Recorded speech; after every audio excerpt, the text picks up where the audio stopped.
Welcome to Stoic Bond Mastery, the space where self-awareness meets discipline, and where emotional detachment is not weakness, but strength refined by clarity. If you're here, chances are you've either left someone on read, or you've been on the receiving end. But this isn't about games. This is about understanding the psychology of restraint and why your silence, when rooted in self-control and self-worth, speaks volumes more than any emotional reaction. Today we're diving into what really happens when you leave her on read, not out of malice, but out of a place of grounded stillness. And most importantly, we'll explore what the ancient Stoics Marcus Aurelius, Seneca, Epictetus can teach us about power, presence, and poise in the emotional storms of modern relationships. Before we go further, make sure you subscribe to Stoic Bond Mastery. If you value emotional clarity, masculine growth, and timeless wisdom, you're in the right place. Hit that button. Let's grow together. When you leave her on read, something unusual happens. Time stretches. The silence becomes a mirror.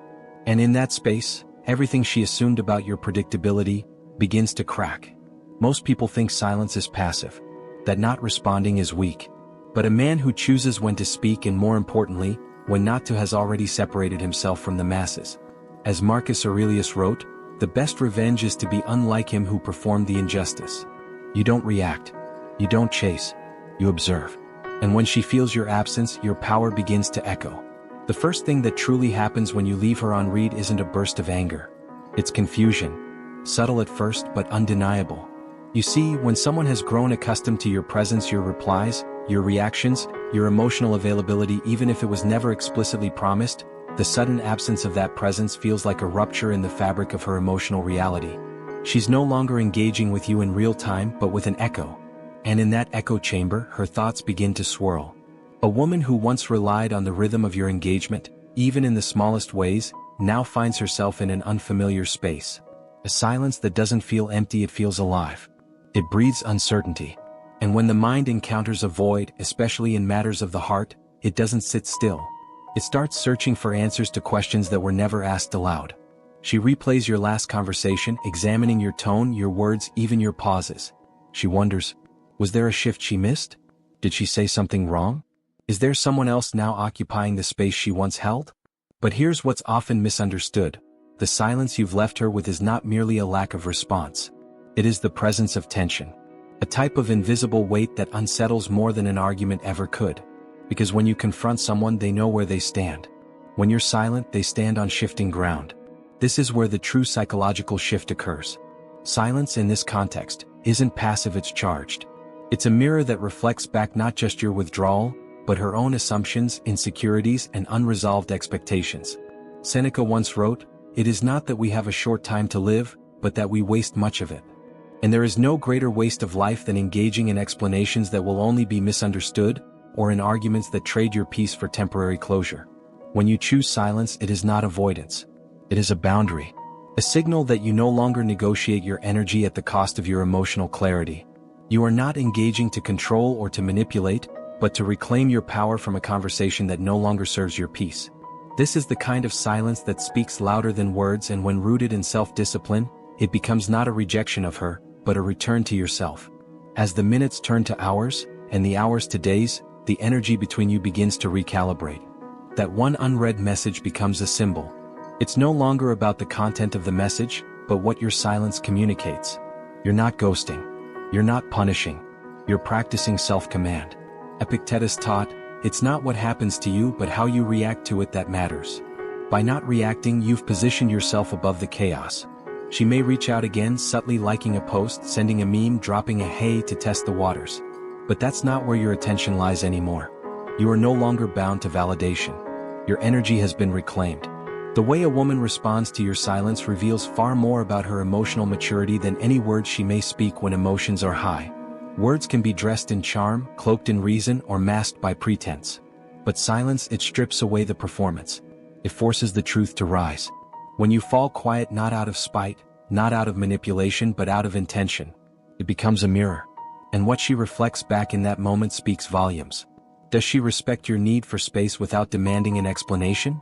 Does she use that pause to reflect on her own actions, to examine her expectations, to return with clarity and openness? Or does she fall into the more reactive patterns, passive aggression masked as humor, cryptic posts meant to provoke a response, or manipulative efforts to pull you back into a dynamic she refuses to examine. You see, emotional maturity doesn't show itself in how someone loves you when everything is going well.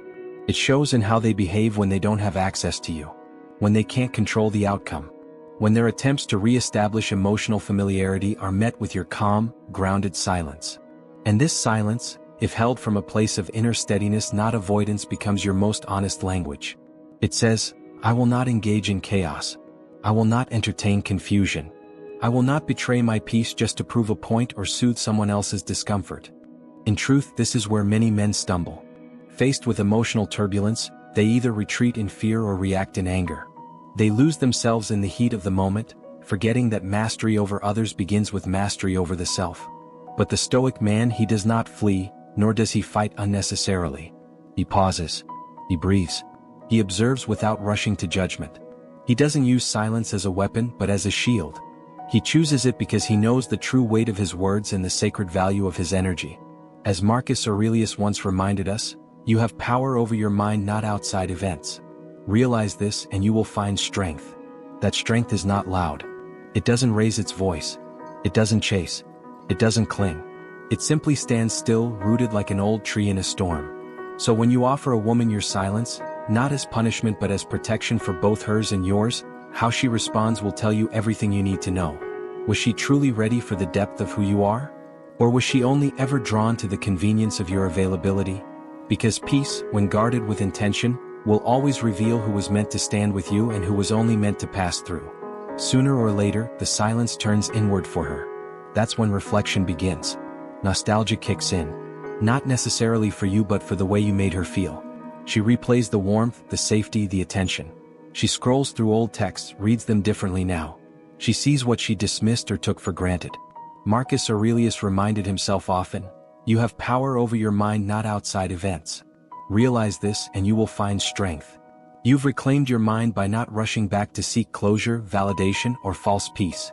You are not punishing her. You are respecting yourself. Let's be clear. Stoicism is not coldness. It's not emotional suppression. It is emotional responsibility. Your silence, if rooted in calm self-awareness, is a gesture of restraint. You're not ghosting because you don't care. You're holding back because you do, but not at the expense of your peace. Seneca wrote, "He who is brave is free." You are brave enough to say nothing when your pride wants to shout. You are free from the need to be heard just for the sake of being loud. Eventually, if reconnection happens, it should be on renewed terms. You're not picking up where you left off. You're stepping forward from who you've become. Silence is not a wall. It's a door. But you decide when to open it. If she returns with understanding, grace, and accountability, then maybe, just maybe, there's a path to explore. But if she comes back only to repeat the same patterns, you owe it to yourself to keep walking. Because sometimes silence isn't just an absence. It's a declaration. What happens when you leave her on read is far more than a delay in communication. It's a shift in your story. A return to yourself.